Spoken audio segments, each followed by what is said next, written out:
परंतु मैं तुमसे ये कहता हूँ कि जो कोई अपने भाई पर क्रोध करेगा वह कचहरी में दंड के योग्य होगा, और जो कोई अपने भाई को निकम्मा कहेगा वह महासभा में दंड के योग्य होगा, और जो कोई कहे अरे मूर्ख वह नरक की आग के दंड के योग्य होगा। यीशु ने कहा कि अगर भाई को अगर मूर्ख भी बोल दिया तो सबसे अगर लास्ट लाइन पढ़ो तो इसमें लिखा है तू नरक में जाएगा। इसका मतलब क्या है? यीशु क्या सिखाना चाहता है कि तुम्हें इतने हलीम, इतने नम्र बनने की ज़रूरत है कि तुम्हारे ऊपर किसी भी तरीके का पाप या दोष तुम्हारे ऊपर कभी ना रहे।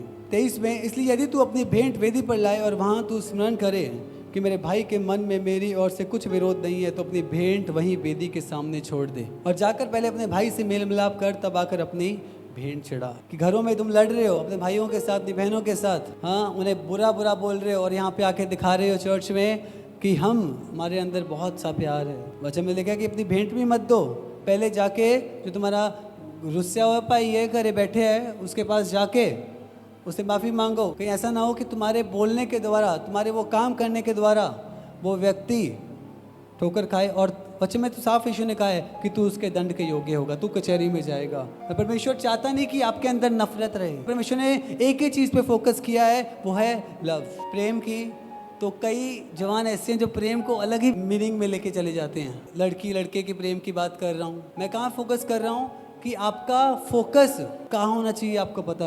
जब आप मसीह में आ जाते हो, याद रखो मैंने आपको कहा चुनाव आपका होता है कि आप शारीरिक बनो या आप आत्मिक बनो। जब आप आत्मा की सुनते हैं, याद रखो हर चीज़ लाइफ के अंदर आपकी सेटल्ड रहेंगी। आपको पता होगा कि कोई आपसे नफरत भी कर रहा है, आपको कोई फर्क नहीं, आपने नफरत के बदले भी उससे प्रेम करना है, क्योंकि मसीहत आपके अंदर है, पवित्र आत्मा आपके अंदर है। और जब उस नफरत के बदले आप अपने प्रेम को दिखाओगे, एक दिन आएगा वही व्यक्ति आपके साथ खड़ा होके उस प्रेम का सुसमाचार करेगा। यीशु ने सिखाया माफ़ कितनी बार करना है? जब तक हो सके। तुम्हारे साथ कोई कितना भी बुरा कर रहा है, कितना भी तुम्हें मार भी रहा है, भूल जाओ। उन्हें मुझे ग्रहण नहीं किया, वो तुम्हें भी ग्रहण नहीं करेंगे। भूल जाओ चीज़ों को, बस मेरे ऊपर अपने ध्यान को लगाओ, अपने क्रूस को उठाओ और मेरे पीछे चलते जाओ। अपने फोकस को इधर उधर मत लेकर जाओ। इसमें लिखा है तुमने सुना है कि व्यभिचार ना करना, पर मैं तुम्हें कहता हूँ कि किसी स्त्री पर तू दृष्टि भी कर ली, उसको बुरी नज़र से देख भी लिया, तो यहाँ पे सिर्फ लड़कों की बात नहीं हो रही। क्या बताया जा रहा है यहाँ पे? ध्यान रखो कि अगर तुम किसी को चाहते हो, तुम्हारे अंदर अलग अलग ख्याल आ रहे हैं, तो उन ख्यालों को वहीं पर डिस्ट्रॉय कर दो, मार दो। यदि तेरी दाहिनी आंख तुझे ठोकर खिलाए तो उसे निकाल कर फेंक दे, क्योंकि तेरे लिए यही भला है कि तेरे अंगों में से एक नष्ट हो जाए और तेरा सारा शरीर नरक में ना डाला जाए। यदि तेरा दाहिना हाथ तुझे ठोकर खिलाए तो उसको काट कर फेंक दे, क्योंकि तेरे लिए यही भला है कि तेरे अंगों कोई भी में ऐसी चीज, मैंने आपको बताया, आंखों की अभिलाषा, शरीर की अभिलाषा और जीविका का घमंड, जो एक डिजायर है, अभिलाषा है कि मैं इस चीज को हासिल कर लूं। आपको पता है राइट टाइम पे राइट चीज आपके जीवन में रखी है। उससे पहले अगर अपनी कोशिशों से, अपने तरीके से चीज़ों को चाहोगे, वो आपके लिए एक डिस्ट्रक्शन बनेंगी, आपको डिस्ट्रॉय करेंगी, आपकी लाइफ को डिस्ट्रॉय करेंगे, आपकी फैमिली को डिस्ट्रॉय करेंगे। नियुक्त समय हर चीज़ के लिए आपका रखा हुआ है। परमेश्वर जानता है कि आप रोए बहुत हो, आपने बहुत खोया है। चिंता मत करो, बने रहो, स्टैंड फर्म। परमेश्वर आपसे वायदा करता है कि जितना तुमने खोया है उससे डबल तू वापस पाएगा। यहाँ पे यीशु कहता है कि अगर तेरी आंख तुझसे पाप कराए तो उसे निकाल के फेंक डाल, मतलब उस अभिलाषा को निकाल दे, उस डिज़ायर को अपने माइंड से, अपनी लाइफ से उसे पूरी रीति से हटा दे। अच्छा है, भला है कि तेरा पूरा शरीर स्वर्ग में जाए, कि ऐसा ना हो उसी एक चीज़ के कारण तेरा पूरा शरीर नरक में जाए। तेरा पूरा शरीर अगर तू नरक में जाएगा तो वहाँ पे सिर्फ तौबा ही करेगा, वहाँ पे सिर्फ अपने आप को कोसेगा ही कि मैंने इस चीज़ को, इस अभिलाषा को, इस पाप को, मुझे पता था, मौका मेरे पास था, मैंने क्यों नहीं छोड़ा। और उस समय इतनी देर हो जाएगी कि आप चाहकर भी वापस नहीं जा पाओगे। अगर तुम अपने डिज़ायर को, संसारिक डिज़ायर्स को, अभिलाषाओं को मारते हो, यीशु कहता है तेरे लिए अच्छा है, क्योंकि जो तू उस डिज़ायर को मार के प्राप्त करेगा वो इनाम तेरे लिए अच्छा, चंगा, भला, तुझे हमेशा ब्लेसिंग देने वाला होगा यीशु के नाम से। जो शरीर का मन करे उसे मारो, उस डिज़ायर को किल करो। अगर आपने डिज़ायर को किल नहीं किया तो वही डिज़ायर आपको मारेगी, वही डिज़ायर आपको नरक में लेके जाएगी, जहाँ से सिर्फ और सिर्फ दांतों का पीसना होगा। जहाँ पे सिर्फ और सिर्फ रोना होगा, चाहते हुए भी वापस कभी नहीं आ पाओगे। यीशु ने कहा कि माइंड में भी नहीं आना चाहिए, करना तो बहुत दूर की बात है। अगर माइंड में आ गया तो तू सोच तूने पाप कर दिया है, तू सोच तू स्वर्ग का वारिस नहीं है, सोच नरक तेरे लिए तैयार है। मतलब जब आप कोई एक्शन करो, आपके माइंड में कोई ऐसी चीज़ आए, संसारिक अभिलाषा, कोई भी ऐसी डिज़ायर आए, पहली बात याद रखो कि इसके द्वारा मेरा अनंत काल का जीवन सेफ है या नहीं।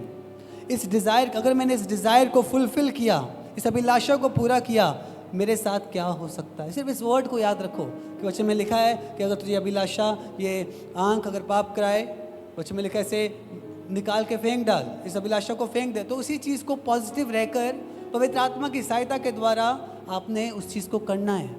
मेरा विश्वास है आप ओवरकम करोगे यीशु के सामर्थ्य नाम से। परंतु मैं तुमसे यह कहता हूँ कि कभी शपथ ना खाना, ना तो स्वर्ग की, क्योंकि वह परमेश्वर का सिंहासन है, ना धरती की, क्योंकि वह उसके पाँव की चौकी है, ना यरूशलेम की, क्योंकि वह महाराजा का नगर है। बहुत से जवानों की स्पेशली मैंने देखा है कसमा बड़ी खाने, राइट, कोई बात होती नहीं थी, पहली मदर्स वेयर, फादर्स वेयर, यहाँ पे वो कसम खाना भी एक गुनाह, एक अपराध कहा गया। ऊपर, क्योंकि ऊपर थोड़ा कुछ है ही नहीं, हाँ परमेश्वर का है, नीचे इसके पाँव की चौकी है।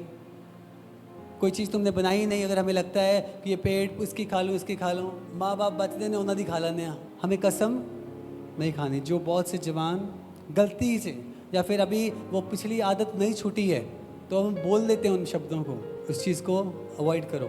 37 परंतु तुम्हारी बात हाँ की हाँ या नहीं की नहीं हो। नशे दोस्त कर रहे हैं, बैठ गए साथ में और पीनी, आज तो पीनी है। आप आत्मिक शारीरिक आपके ऊपर है, शरीर कहेगा कोई फ़र्क नहीं है, एक गिलास में क्या फ़र्क पड़ता है। पर आपको पता है वचन आपके अंदर है, वचन में लिखा है नशे पियक्कड़ नरक में जाएंगे, वो स्वर्ग के वारिस ना होंगे, परमेश्वर को उससे घृणा है। वो चीज़ आपके अंदर बनी रहेगी, उस समय पर वो वचन एक्टिवेट होगा और चलता रहेगा चलता रहेगा।